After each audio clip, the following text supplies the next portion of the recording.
Thank you to our sponsors for supporting this episode of Troxel, BQE Core, and Avail. We'll share more about them later on in the episode.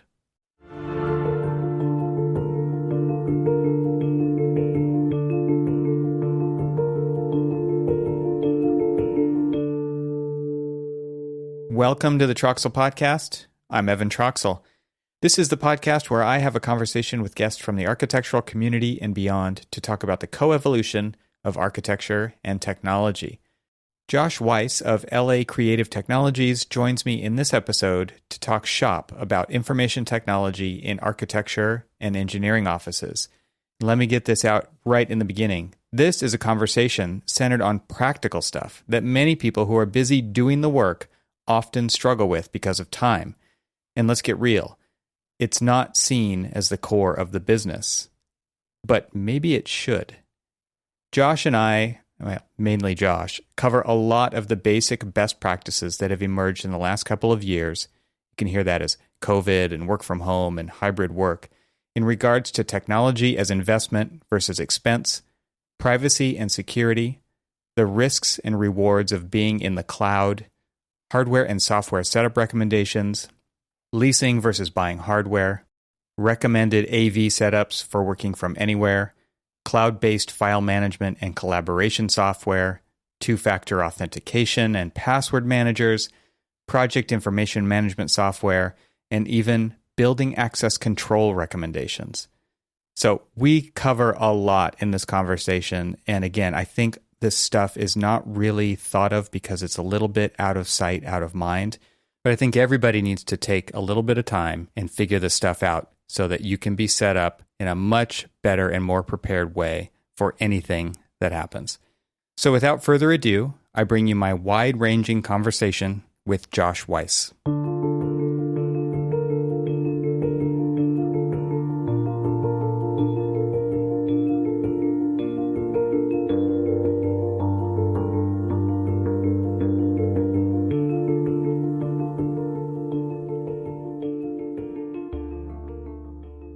All right, Josh, welcome to the podcast. It's great to have you.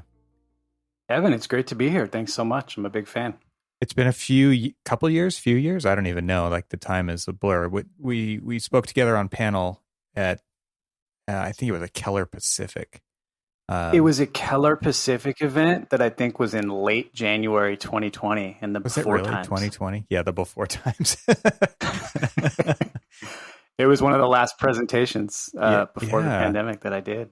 Yeah, that was in downtown LA, and we have some mutual friends in those circles, and so it's fantastic to kind of come back to this. And I know that you are heavily involved on the IT side of things when it comes to architectural practice, and I thought maybe you could just give a little bit of a background on how you got into that. How did you get here? Because ultimately, I think our conversation will lead to a lot of lessons learned, and in hopes of getting people to not have to worry about starting from a blank page when it comes to how we do what we do, as far as, the means to the end side of things on the technology side, but also just because this is all kind of table stakes stuff now, and it would be great for us to be able to move on to bigger and better things. So anyway, Josh, please jump into it. Yeah, of course. So, I've had kind of a fun roundabout way to ending up towards an IT firm that focuses on architects. I got started in technology like a good 20 years ago, working in nonprofit radio, actually. And so I was working in radio stations, and I was also an event producer and a DJ. And so I was always very involved in creative worlds, whether they were music or production or design or what have you. And as my career meandered from those places into starting my own IT business about 15 years ago, I had lived in Santa Cruz, California for a while. I lived in Guatemala. I had some fun bouncing around, but I landed back in my hometown of Los Angeles back in 2008. And, went around from just helping people remove viruses off their computers and helping grandma with her iTunes, and sort of just was like, I'm going to start a business and see what sticks. And as that transitioned from a residential IT business into a business focused solely on businesses, the first client that I got that was a business was a historic renovation architecture firm in downtown LA. And that was it, man. Like then that just carved this rut and you've ridden it ever since. That's amazing. I mean, it's really interesting that happened. I mean, it wasn't what I predicted, but it's funny for me as someone who was like a complete urban planning and architecture nerd, and have always been. I grew up in Carthay Circle, which is a historic neighborhood in Los Angeles, and we were the first neighborhood built in the 1920s to have underground utilities in the United States. And, we were in the Smithsonian. And so like I was this geeky kid in elementary school doing reports about my neighborhood. And I always had this like amazing sort of inclination towards looking around me and loving buildings and knowing architectural styles and things like that. So it was always just like a hobby of mine. And I was so geeked that as I like landed in business IT, like almost 15 years ago, I got to an architecture firm. And so I just had to do a lot of learning on the fly. And it was sort of by supporting that business and, knowing nothing about Autodesk licensing and sort of like the right graphics cards for things. And it was just like really like, trial by fire completely. And it was that working for that company sort of gave us this context that over time, as we've supported more and more architects, I've realized that there's very, very few people in my industry who know architects, and so I know you had one of those people on the show a couple months ago.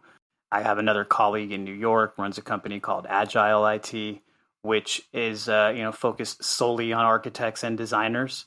But there's very few people who know it. And it's so specific to understand the right machines to do your workflows on, how to deal with the licensing, just how to procure things, how to deal with, it's such basic stuff.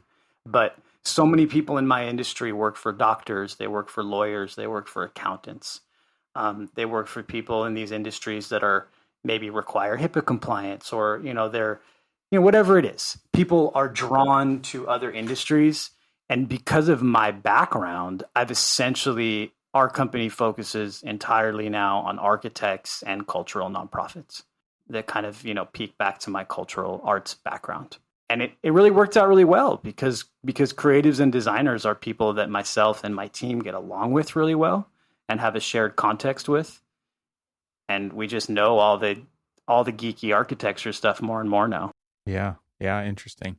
And I imagine things have changed a lot since you started with that first architecture firm 15 years ago, as far as how things are set up and the way licensing works and subscription models versus perpetual licenses and things in the cloud versus on-prem. And I think all of this stuff, it's interesting to me even to think about outsourcing IT from a firm standpoint. And I could see that being really beneficial for small and medium-sized firms who don't necessarily want to have somebody on staff doing that all the time, but still want to have somebody who knows their business, right? That to me is a huge advantage. And I would imagine that there's probably a lot of shared lessons learned across all of those clients that really helps not start from zero. Right? Yeah. I mean, I think, if we look back to that first client, it's something that is basically unheard of now, where you have someone who's got in the vicinity of 10 to 15 employees. And, at that time, a firm like that had to have a Windows server in a closet. Everything had to be on premises. Nothing is in the cloud. Maybe you've got your email on some, POP3 server somewhere in the cloud. You're not using Exchange. And everything is just like, just peeking its way into the cloud, but no one can work offsite. No one's working on a laptop. And that was just the norm back then, was that you're going to have, how can I say this, is that you're bound to the office and everything is done sort of off this server with no tentacles like reaching out into the ether. And I was coming in from a place where I had been living abroad for a while, and other people that I worked with were already sort of like working out of Google, and were working out of Dropbox, and people were like working in these much more streamlined ways. And to see the architecture firms, they were sort of like, in a way, the most behind, because they were more bound to being on premises.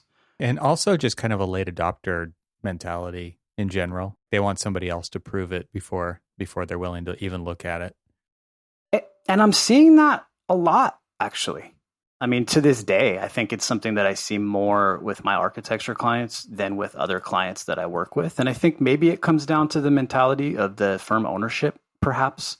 But it's something that I see a lot. I mean, obviously the last 2 years have really done wonders for cloud adoption in a lot of ways. Yeah, for sure. I bet you have a lot of good stories there. But I mean, we just finished, it's interesting to think about that client that I'm talking about, that first architecture client. We actually just finished migrating their file services to the cloud just a few months ago, because the firm ownership was like, well, my people can remote into their desktops and do their work. This pandemic's going to go away. We don't necessarily want to, open things up. And I think, one thing that's worth mentioning for the architectural practice specifically is that designers collaborate well in person. It's something that I hear a lot, right? And that you could lose something potentially in a practice if there's a dispersed workforce and there's not a good way for them, for someone more senior to train somebody more junior. Just as an example, that's something that I've heard. And, I know there's ways around that, but that's some of the pushback that I've heard over the years comes around needing people to be next to each other. And like, how do you feel about that, Evan? That's a total general, I think that's a shared attitude. I think it's a really strong pull, because that's how those generations grew up in the profession, and that's how they trained people, and that's how information got passed along, so that because there wasn't easy ways to communicate and have internet at your fingertips and information at your fingertips, and like you said, everything was tethered, right? So I was thinking back to the early days of running on 386s and 486s in the office, right? And running on a Novell network, and you were never allowed to copy anything to your local station. It was always running off the server. Why? Because the server was the only thing that got backed up, right? And so, I mean, for insurance purposes, basically, and that was all backed up on tape, and then those whatever the frequency was, those tapes were put into a car and taken to an offsite storage facility and rotated on the shelves. And I mean, that was the IT department in that firm. It was really interesting. And that goes much farther. I mean, when I started with that firm around 2010 that I'm talking about, they were still backing up to tape. Someone was still taking that tape home. And, we got them onto a proper backup system where there's, some premise backup and some cloud backup. But, that pushes much farther than 386s and 486s. Yeah. I also think about how nowadays, like the alternative to there's one place to put your files, which is what I was just talking about, to now there's dozens of places where your files could be. They could be on your computer. They could be in your Dropbox. They could be on your OneDrive. They could be in Teams. They could be on SharePoint. They could be on the server in the office that you VPN into. They could be, oh my gosh, then leads to digital fatigue, because nobody knows where to put their stuff, and it's kind of the Wild West for that kind of thing. I think depending on the size of the office, you could have a completely different set of problems. And that also sounds like a major security and compliance issue, right? Because no one knows where anything is. Right. I mean, I'll tell you something that I saw a lot when the pandemic started, and just, from just like speaking to a lot of people who we worked with, or prospects, or just colleagues in the industry, is I was seeing a lot of people would copy something from the server onto their local machine because it was so slow to work over the VPN. And so you've got everyone working on their own version of a file, and then uploading it back to the server, and now we've got conflicted copies of everything. And so it's like the people who don't want their designers working out of the cloud were creating all this hassle where no one knew where anything went, because people were basically like, I'm not going to work the way you want me to work because it's slowing me down. I can't get my work done, right? And so it becomes a security issue. It becomes a productivity issue because you've got all these different files. And I mean, of course, if everyone's working on Revit drawings in BIM 360, we don't have this problem. But if things are living on a server, which is sort of, behind a firewall somewhere, you've created all these versions of files. And the thing that I think is the most interesting is that it even becomes an HR issue, because people are like, why don't you give me the tools I need to get my job done? I mean, that's been one of my lessons learned from really talking to people and listening to designers and business owners in the industry, is that it upsets people when they're like, you want me doing 3D design, but when I go to render, my laptop crashes. It's interesting to think about from like a procurement standpoint of hardware. I mean, there's two sides, right? There's software and there's hardware. Let's talk about the hardware for a minute. When the pandemic hit, not everybody was using a laptop. And then all of a sudden it was like, man, you better get some laptop orders in as soon as that happened. And they're like, yeah, we have 3 on order. And it's like, no, you got to order like 100. Hope that they show up anytime soon. I'm sure that was like every firm out there. And just thinking about from that kind of fire hose, putting out a fire, that is a crazy spot to be in all of a sudden, let alone having the software you need on that thing when you've got to go home and I'm not going to see you. Nobody thought we weren't going to see anybody for another year, but everybody thought for 2 weeks. And not having a computer for like a week or 2 or lugging out, it's huge losses in productivity. Yeah, I mean, you saw people taking desktops home and plugging them in and trying to set things up. It was nuts. And I mean, even before all this, we had graphics cards, which you couldn't get because of cryptocurrency mining, right? It already became harder to get the hardware that's needed to do design work. But yeah, it was really crazy. Each firm that we helped upgrade kind of in succession, we would go through and they would have to sort of wrap their brains around the fact that they were going to let go of the reins, so to speak, and allow people to work more flexibly, go back and forth, establish a budget, and then, finally like, okay, let's do this. Okay, great. The laptops will be here in 4 months. It was just it was insane. But I mean, I think, something we were talking about before we started recording here, a lot of what we're talking about today, it's really foundational, right? And I think that that's fitting for the industry that we're speaking about. We're building this solid foundation of technology so that people can do their best work, right? You want to be doing, 3D rendering, and you want to be doing visualizations, and you want to be getting your work done in a really productive way. But there's all these pieces that have to be in place underneath, which should be invisible to you, right? I mean, it's a lot like plumbing. Like, we don't think about the pipes in our homes, right? We don't think about our foundations, for that matter, of our homes. Mm-hmm. But if we have to replace them, or if they break, then we're really going to be aware of it. And that's what I see is when we go into a firm that hasn't had proactive IT management for a while, or maybe there's like an in-house IT, but they don't have a lot of outside education and sort of a lot of kind of outside ways to help. You kind of like, it's so hard to keep up with what's happening from a hardware standpoint, from a security standpoint. And so often what we'll see is like, oh, these are just the graphics cards we always used. This is how we've spec'd things in the past. This is the established practice here. And you come to realize that the established practice has been holding people back. I was wondering if you could just speak to so one of the arguments that kept coming up when I was the head of digital practice was machine specs.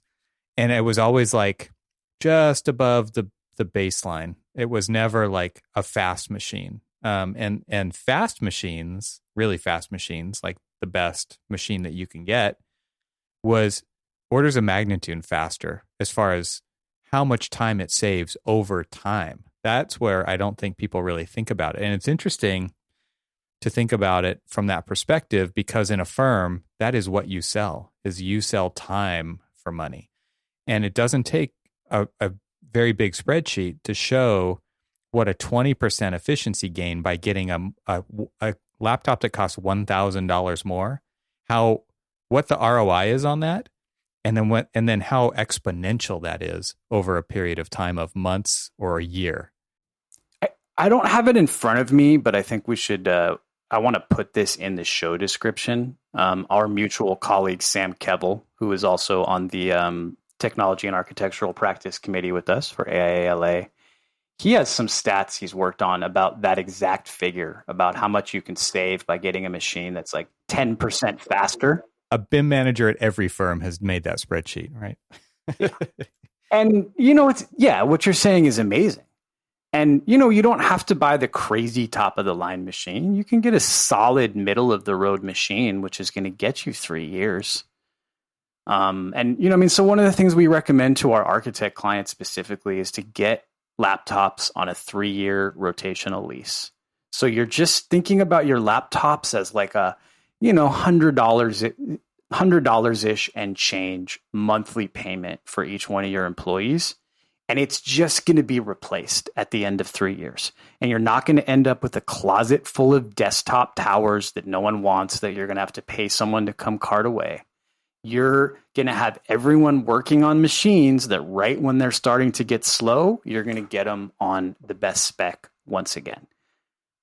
And so that's been something that our firms find really helpful, is that, machines are just sort of on this rotational lease and they're a service. Yeah. Yeah. I was going to ask you about lease versus buy, but it does seem like when you think about the used stock at the end of a period and having to manage that, and that period is kind of on a revolving schedule, because you don't swap everybody out in the whole firm all at once. You kind of have a budget of 30% per year or whatever it is, and it becomes a lot of overhead to manage all that. And, we see firms do two different ways. We had a firm recently who preferred to buy the absolute top of the line, best possible machines they could buy, pay for them up front, and said, we want to keep these for like 4 to 5 years. We don't want to be on a 3-year cycle. So we're going to overbuild these so that they can last longer. That's one strategy. But yeah, the one that I prefer is get like a solid, upper middle of the road. We've had people working on Dell, some nice like portable Dells, and put some nice cards in them. Make sure you get enough graphics memory on the cards, and you don't stick people with like some like 1 or 2 gig chips by accident. But people are able to do great 3D rendering on some like middle of the road Dell laptops that are sort of like intended for design. I just can't imagine having like a 5-year-old GTX card or something, and it would be pretty hard to be that person in the firm who's like just waiting, because it just gets so full of cruft over that time. Yeah, exactly. It's not how we prefer it, but it's how they wanted to do it, and so sometimes we got to go that way. I think it's worth saying too, for anyone who has an office, that people are. What we see, every one of our architecture clients is at a hybrid mode now. People are going in a couple days a week, but people are completely empowered to work from home. I like to just go through the basics of like making sure your internet is stable and making sure your network is stable. Like, you shouldn't be having outages, right? Like, get 2 internet connections, upgrade your network every 3 or 4 years, like have decent Wi-Fi in your office. Like, this stuff is all so boring and so like regular, but especially now that essentially we work out of the cloud. We're down to 1 server, which is maybe doing some licensing or running some like random apps that need somewhere to run on premises these days, or no servers. And so at that, the network better work because you're working out of the cloud. That's one thing to say for an office, but when you do have people working remotely, then you've got a whole other ball of wax, right? Because you've got everybody's personal internet service. And it's interesting to me to see companies approach to that, because a lot of them are really hands off and saying like, that's not our problem. Our problem is what's in the building, because they keep thinking everybody's coming back soon, right? So we're not going to worry about that. And now it's turned into 2+ years, and those people are still on slow connections, or maybe they've had to upgrade it out of their own pocket. It seems like a huge missed opportunity to keep people happy with a fast internet connection at their house that could be augmented by some funds from a company, but also just productivity losses for the whole company. I mean, I think we're lucky, at least, for my clients being in Los Angeles.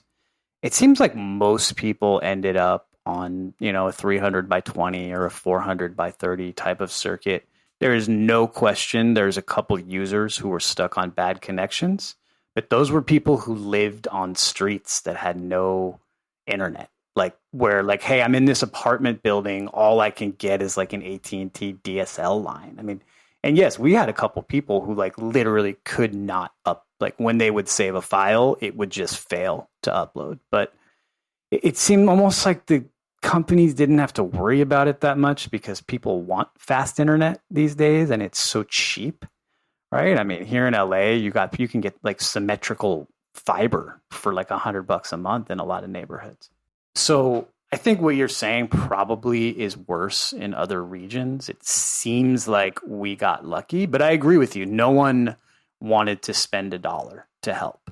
It was very much, it fell on us as an outsourced IT provider to help people sort out, is this problem because your wireless router is all the way across the house and you're trying to work, do Teams meetings across the house over wireless, or what exactly is happening?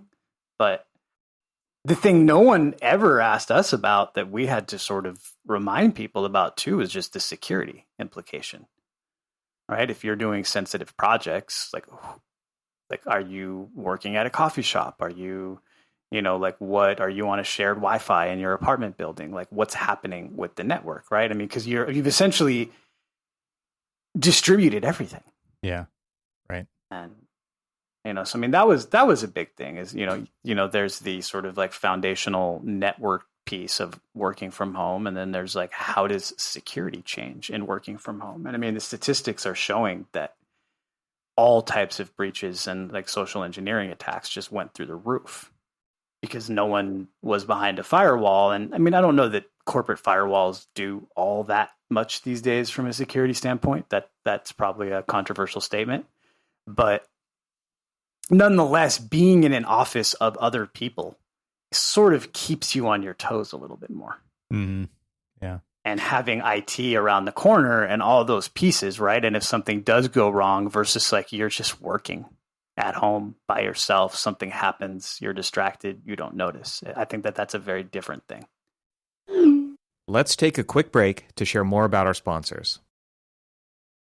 In this podcast, I talk a lot about all the realities with my guests, mixed reality, augmented reality, virtual reality, all the realities.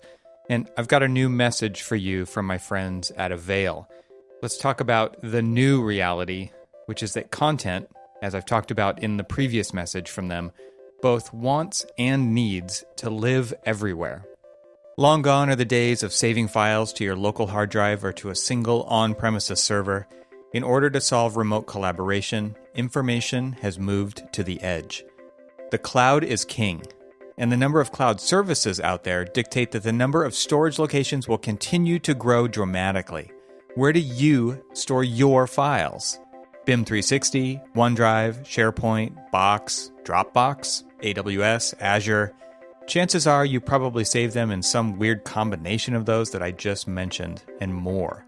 Well, here's the point of this message. Avail hides the complexity of where content and information resides. What file to use used to be your biggest concern. Now it's where do all those files live. Avail takes where out of the equation, which means that with Avail you can actually find your mission-critical and not-so-critical files too, right when you need them. Avail helps get you the information you need faster. Go to getavail.com today to learn more. Systems and standard operating procedures. You already know that's how to build a profitable business and find the freedom you want. You need systems and procedures. But you struggle with choosing the systems you need most and how to implement those systems quickly so you can get back to doing what you love most. The Designing Your Business Masterclass series was created by an acclaimed architect and business consultant, Douglas Teager, FAIA, to help fellow architects and engineers run their firms more profitably while maintaining a healthy work-life balance. Douglas grew from a solo practitioner to become managing partner of his 30-plus person firm, and then later sold his firm so he can do what he does today, helping architects be more successful at Teager Consulting. On the third Wednesday of every month, Douglas dives deep into an essential topic that will strengthen the profitability of your firm and make it sustainable for growth in the years to come. Register now for the Designing Your Business Masterclass with Douglas Teager at bqe.com/masterclass and start implementing powerful systems for the profitability you need and the freedom you want. Every live masterclass session includes AIA continuing education credit, and when you visit bqe.com/masterclass, you'll have access to the full library of past sessions on demand. The Designing Your Business Masterclass is free, and it's brought to you by our friends at BQE, the makers of BQE Core, the software that makes it easy to manage your projects and people for maximum productivity and ultimate profitability. Register now for the next Designing Your Business Masterclass at bqe.com/masterclass. That's bqe.com/masterclass. And now let's get back to our conversation.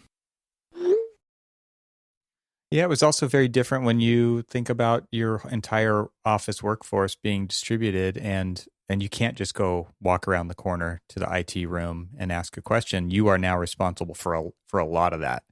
Of course, they can remote in and they're probably sitting in their apartment just like you are and remoting into your computer, but hardwired network issues, router issues, anything like that, it just became your problem. And I think that was a huge burden for a lot of people. I know it was a burden for me just because now I've got kids doing school here.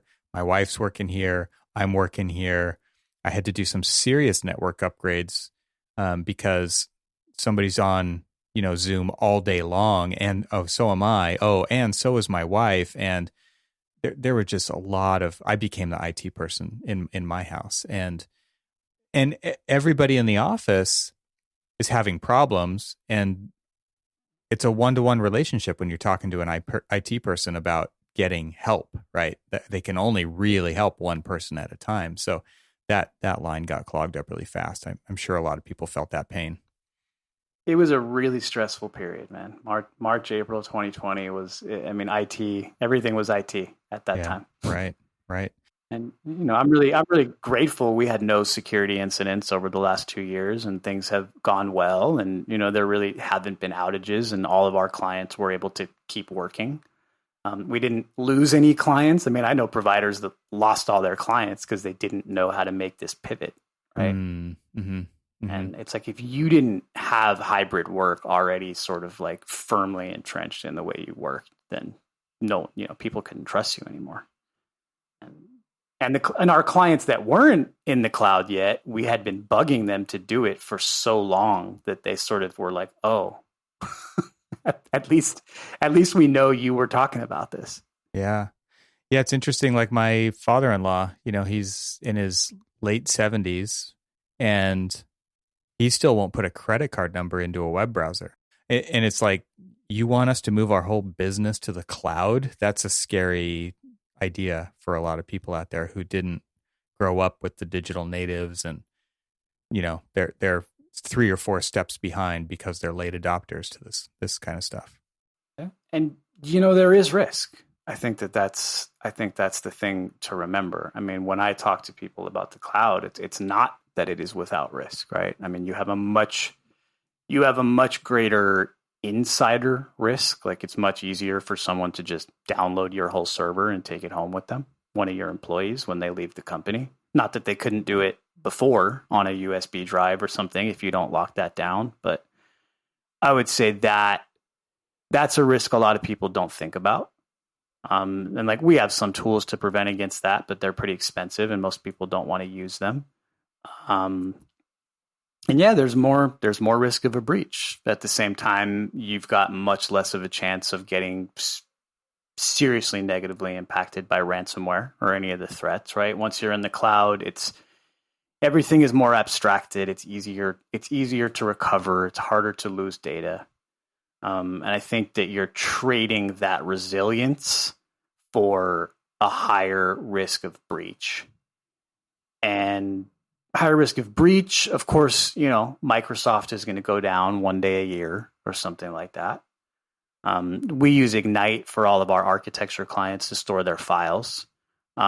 They've been down, I think, for 15 minutes in the last 3 years. I mean, they're pretty good, but it generally seems that your like 20, 40, 50 person firm is going to have more of their own self-induced downtime if they manage everything themselves than these enterprise providers are going to have. But, it's a reality. Yeah. Let me finish that statement, though. I think it's risk of downtime, it's risk of breach, and it's risk of the insider risk of just people being able to grab everything themselves really easy while they're sitting at home. Those are the risks we introduce with cloud. I do think that the benefits outweigh the risks, and I do think that there's things we can do to mitigate all of that.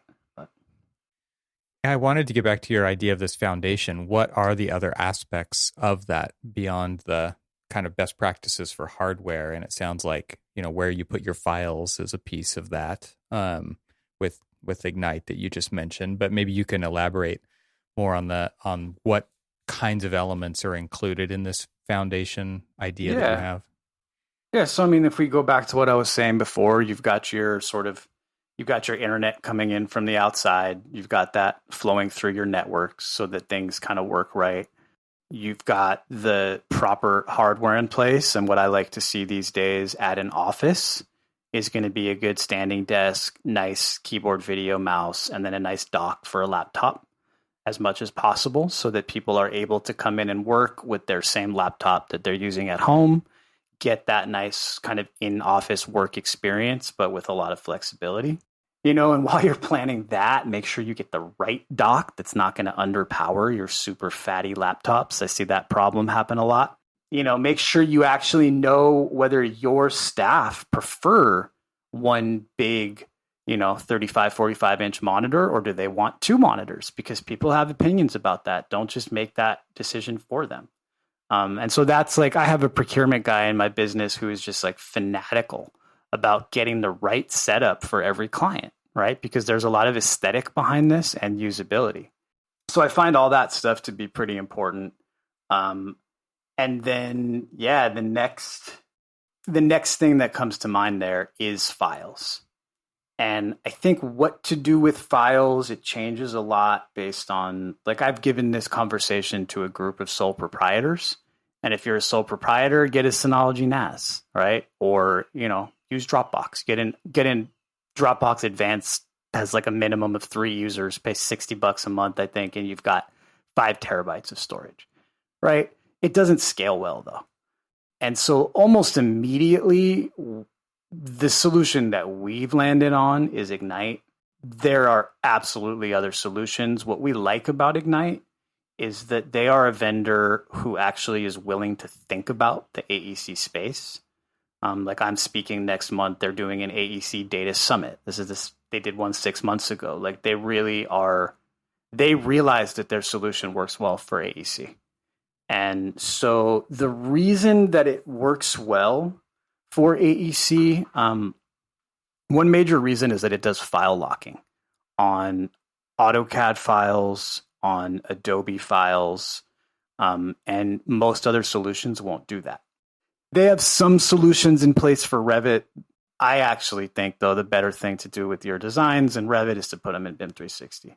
I would rather see everything in the company stored on Ignite with your Revit files in BIM 360, just because there's so many pieces that you can't get if you're not using that.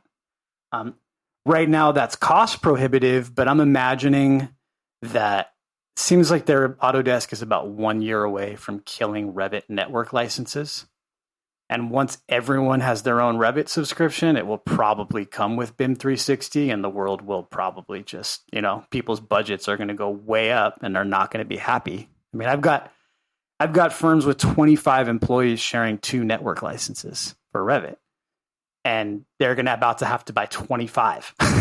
Yeah, we went through that, and it was an additional load of hurt because the BIM 360 licenses were in addition to the Revit licenses, and if you want decent access to all these Revit projects, they needed to be upgraded to within the last 3 versions, most likely the current version, which takes a ton of time. There was no easy way to do that, and you got to get everybody used to a new platform as well, right? So like there was a bunch of expense, and it seems like all of these firms, I mean, Autodesk couldn't have timed it better because, I mean, for their business, right? For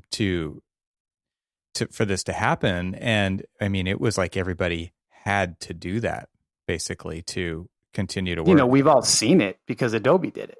Yeah, right. I mean, the bill that people are sending to Adobe every month is staggering. But anyway, so I mean, going back to that, I see Ignite as just about the best file storage platform, unless you're getting into like Balfour Beatty uses it, right? Like some of the biggest construction firms on the globe use it. Why is it the best? Is it because for us, when we were looking at Ignite, it was that it would replace a bunch of these where people actually do put their files and just make it consistent as like it's the one place that they can go. Well, so the things that work really well, Evan, there's that file locking, which, all the other major commercial file sharing vendors don't do file locking on those files. I know there's other solutions that do it, which are niche, but none of the, OneDrive is not going to lock an AutoCAD file. It's not going to lock a Photoshop file. So one of them is file locking. So now we are not ending up with version mismatches, which is really bad in design because that's a lot of wasted time.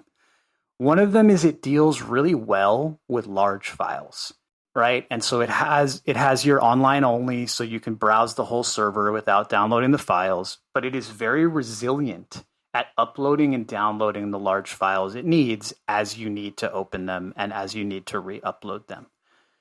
It does file previews really well on a lot more documents than the large commercial players will do. So you can preview DWGs in there, and you can preview Adobe files, and you can just get a good graphical experience of what you're dealing with in Ignite, which I struggle with in the other platforms. If you are if you're a firm that has multiple locations and wants people to work on premise hardware for the speed, they have a solution to replace what Microsoft had with DFS, Distributed File System.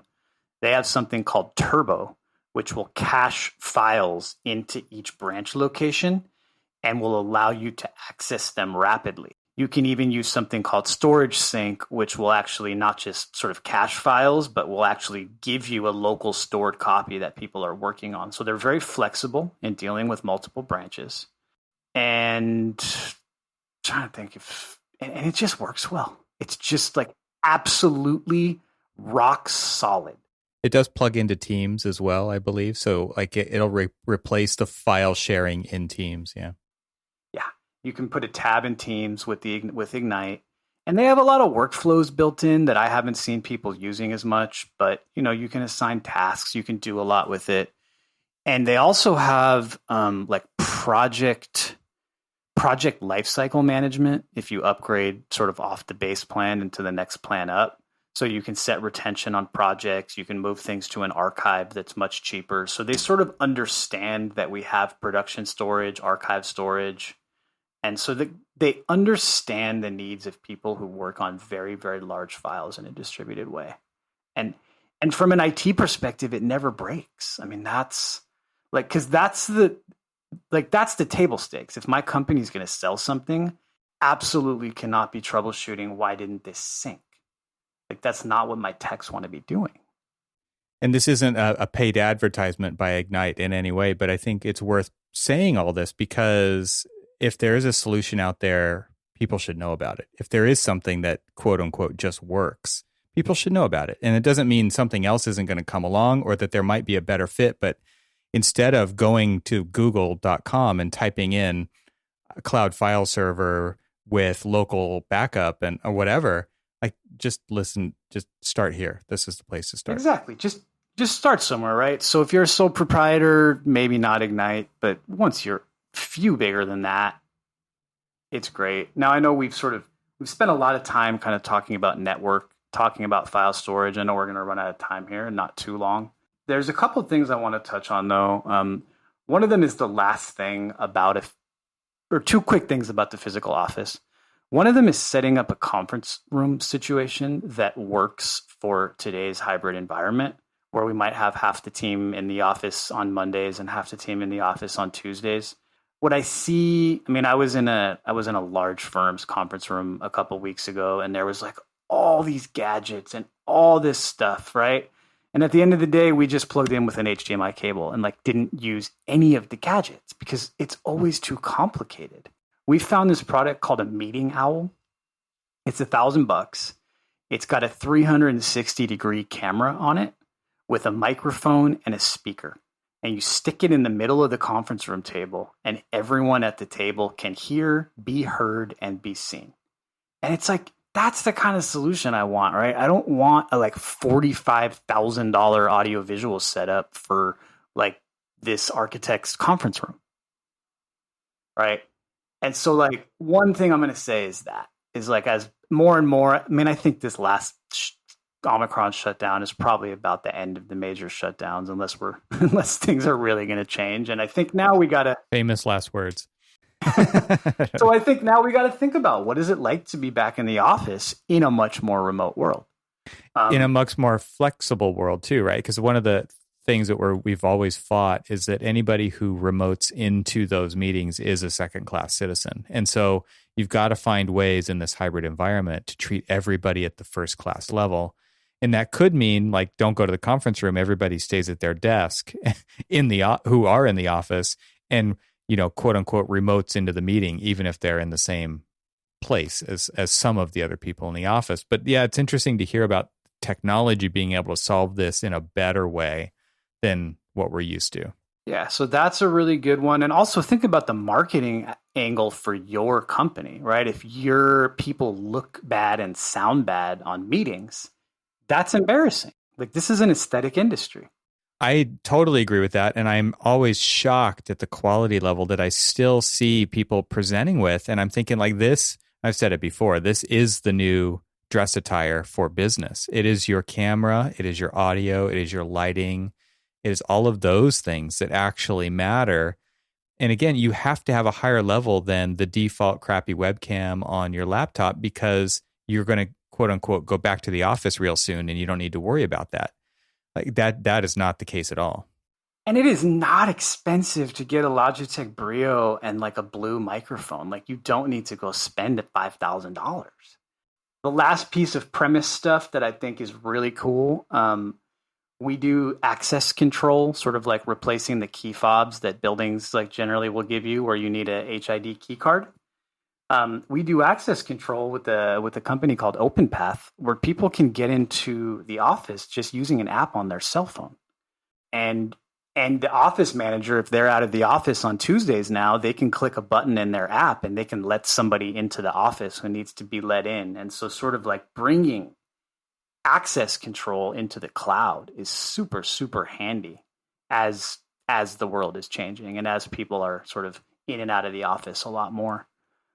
So in terms of the office, that's the stuff that I would say, is the internet, the network, the laptops, the working stations, the conference room, the way to get into the office. Yeah, I love all this like really actionable stuff. I'm wondering if you have any tips from experiences that you've had over the last couple of years about actual collaboration over the internet when it comes to design work.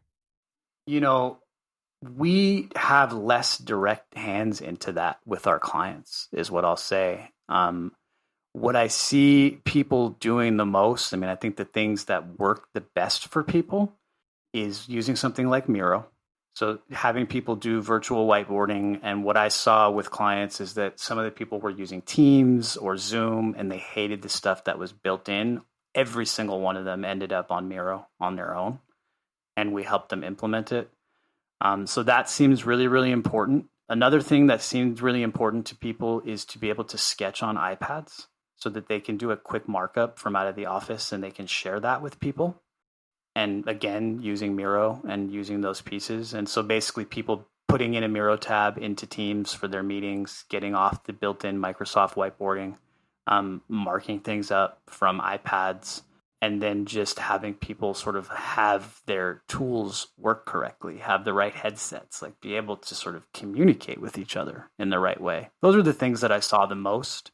I know, though I don't have a lot of direct experience with it, it sounds like the tools inside of BIM 360 are another huge, huge piece of that. Interesting to think about, like all of these software as a service and giving people yet another place to stick stuff. On one level, it makes sense if you think about it that way. It's like, where is the Miro board? Oh, it's on Miro. But when it comes to having backups of that stuff or just archives of old projects, and they don't really have file systems built into them. So you get a very cluttered interface when you go to open a project and things like that. Do you have any kind of best practices when it comes to SaaS services that are, that's a redundant statement, that are out there and like I said, it's just a repository for stuff. Is it best just to leave your stuff there and your stuff is in Figma and your stuff is in Miro, or is there an actual protocol that people will follow? I'll add that as a caveat to get this stuff backed up and on premises somewhere on a server so it can be archived properly. So the thing that I'll say is it's really going to be up. It's going to be up more to like a studio's operations manager or the project managers to pull this off. But let's use Miro as an example. The two things that can make this easier, number one would be like to create a channel or a team in Teams for every project, and then have someone as part of project initiation add the Miro folder for that project into there, right? So that, okay, I know on this project we're talking about, like maybe we're talking about milestones in a chat, or maybe we have some sort of Gantt showing up somehow in a Teams tab. We have the Miro tab. We have the Ignite tab, right? So at least I can say, oh, when I'm working on this project, I go here and I can find everything. But to your point, I think about that a lot in a few different ways. I think about it with emails, right? And then are people using something like Mail Manager or New Forma, right? Is the one that does filing, or Tonic. Or Tonic, yeah. So you've got New Forma at this sort of giant budget level, and then you have Mail Manager and Tonic, which can solve the same problem in slightly different ways. So I've got clients that are just PDFing emails that are important and saving them in the project folder in Ignite. I'd love to see more people using Mail Managers or Tonics. And if we go to something like Miro, you should be saving PDFs of stuff, right? Like if I'm going to need to go back and reference this, save a PDF of it and put it in the folder. Let Miro be in, iterative location, but at least a final product that's important, spit it out. No one is going to listen to their outsourced IT provider about that. It has to come from internal. Yeah. It's interesting to think about a lot of these SaaS products where the file is not snapshots in time. They're not discrete files anymore. And so you have to intentionally create archives at milestones to do that. Even your BIM 360 project is designed to just be a continuous model from beginning to end. And so you kind of have to apply that same rigor to backing up those archives at milestones in a PDF, like in the case that you're talking about, just so that you know where you were when you were told to proceed to the next phase of design, right? And that all becomes kind of procedural standards-based stuff that operations has to take on, which is probably different than they've had to operate in the past, which makes it hard to do. And I mean, this is the battle. This is why it's great to talk to somebody who's done it and done it across the industry for different firms to say, hey, this is actually working, and it's not just my advice. This is what's working in all these different firms. And I think a lot of firms then it's easier for them to bite it off if they don't feel like they're the first ones doing it.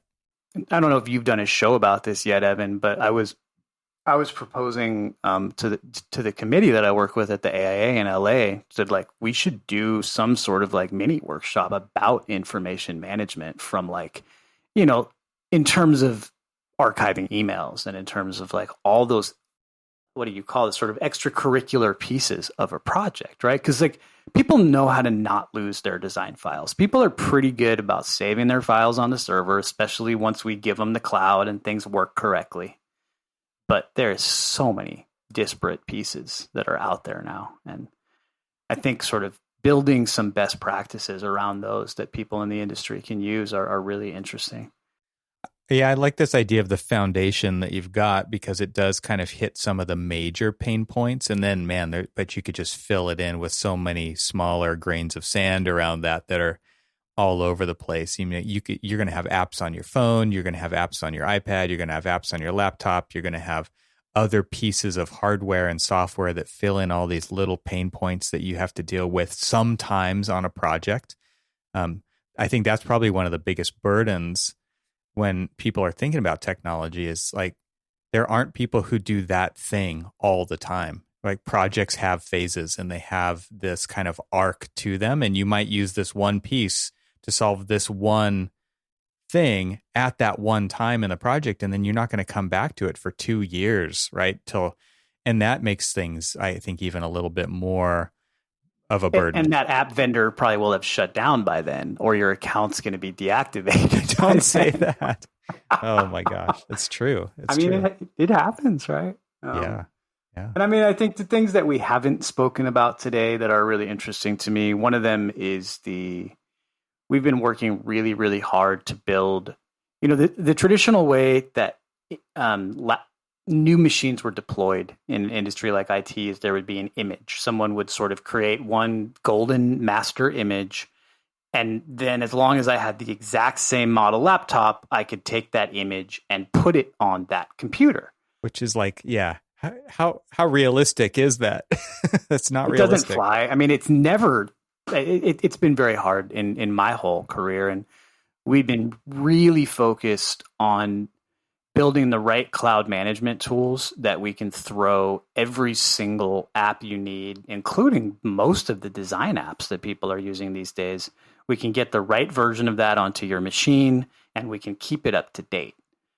Which, I mean, even Autodesk doesn't really have like command line parameters to run against the Autodesk updater tool to update the applications. And I'm almost at that nirvana where we can get those things updated, even though Autodesk doesn't even want to officially support it. But if you can roll out a laptop, sign in with your Microsoft account, plug it into Power, and let it sit there while Revit, AutoCAD, Lumion, Enscape, Bland Effects, SketchUp, Bluebeam, V-Ray, and everything else just appears on there. On any model, doesn't matter what the computer is, and all your drivers are going to be up to date, and your windows are going to be up to date.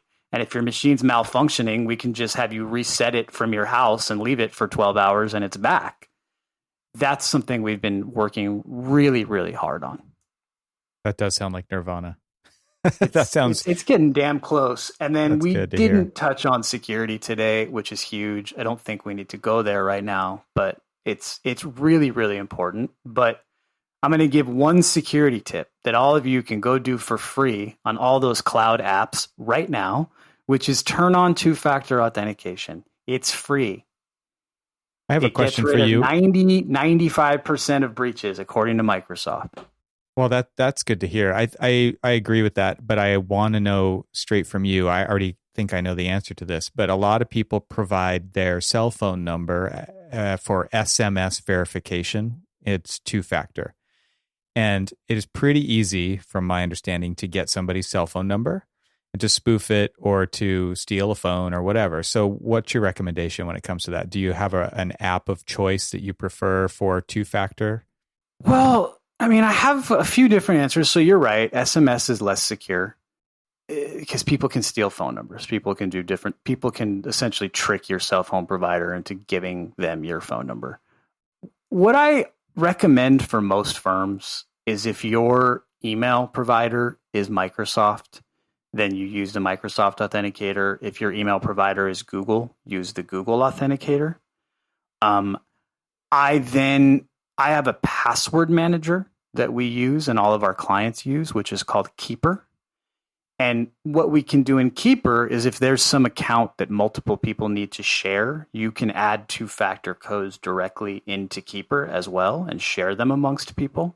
You can also go with something like Cisco makes a tool called Duo, which all it does is two-factor authentication. But I think for most people, the best answer is to use your primary email's authenticator tool, because using Microsoft as an example, when I'm logging into my Microsoft account, I just get a prompt on my phone that says, do you approve this? Yes.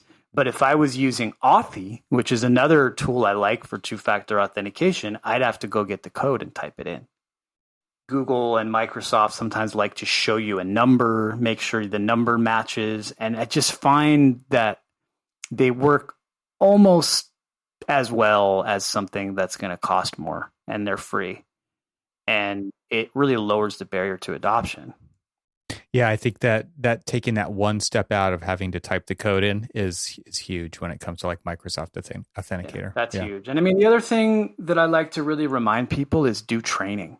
So if you don't have some kind of program in place to send phishing tests to everyone in your company to see who's going to click, that's really important. One of the things that I like to do personally is I lead 1 hour training workshops to essentially help the staff know that this is a relevant topic for them in their personal lives, at their work life, like in their sort of civic duty life. Like there is not a part of our life which is not online, which means that good cyber security hygiene applies everywhere. Like your kids in school need to know about it, right? You need to know about it so you don't lose your vacation photos. Like it's not just prevent ransomware so the boss doesn't lose money. So I lead trainings, and I've noticed that when people get it with a sense of humor and they realize this is not just some boring work thing, they become really vigilant. I finally got one of my employees to click a link after testing him for 4 years, and it was like the stupidest thing. It was some fitness weight loss advice blog fake post. Like I send them all the hard stuff and they don't fall for it. So that's awesome. Two-factor and training are so big, and those aren't about the tools. Those are about the practices. Yeah, that's hygiene, like you said. And that training is also hygiene on the business's part to continually do training and not just say, yep, we did it this year. We're done for X amount of time, another year. You've got turnover. You've got people who weren't paying attention. They were doing email during that presentation, whatever. And that kind of stuff does need to come up on a pretty normal recurring basis. And the thing to know is that you're not going to be able to get cyber insurance to protect you against ransomware if you're not doing these cyber hygiene best practices. And this year is going to be brutal, really, really brutal. People are having their coverages cut in half while their premiums are doubling. So if you're still listening this late in the game, reach out to your insurance broker and ask them what's going to happen with this year's cyber renewal. Or if you don't have cyber insurance, ask them what it's going to take to get it. Interesting. Yeah. Well, Josh, this has been eye-opening, I think. And also, I'm sure a lot of people are like, oh, this is kind of a, like you said, table stakes kind of stuff. And you might think it's boring. But if you don't get this stuff right, it just makes everything else that much more painful. So I appreciate you taking the time to share. Absolutely. It's great to be here. Where can people find out more about what you do and follow along online with what your company's up to? Yeah, so we're lacreativetech.com, LA Creative TECH, and our socials everywhere is LA Creative Tech. And I also co-founded the AIA LA's technology and architectural practice along with Mr. Evan Troxel himself. And so I'm happy to be on that committee, and we've got a lot of events planned all year long. Yeah, join us. That's gonna be good stuff. And I think we'll hear a lot more about everything digital as our worlds merge into the metaverse. Anyway, this has been a great conversation. Thanks, man. I appreciate your time.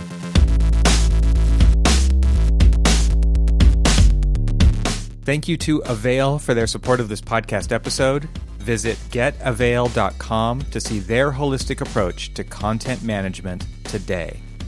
Thank you to BQE, the makers of BQE Core, for their support of this podcast episode. Visit bqe.com/masterclass to register for the next Designing Your Business Masterclass. This show is part of the Gable Media Podcast Network. You can see all the shows at gablemedia.com. That's GABLMEDIA.com. You can help support what I'm doing here by leaving a 5-star review on Apple Podcasts to help get the word out, and of course, share it with your friends. I'd love to hear from you, so leave a comment on the website at trxl.co/podcast, where you can find every episode. You can also follow me on Twitter and Instagram and YouTube. Just search for E. Troxel. Talk to you soon.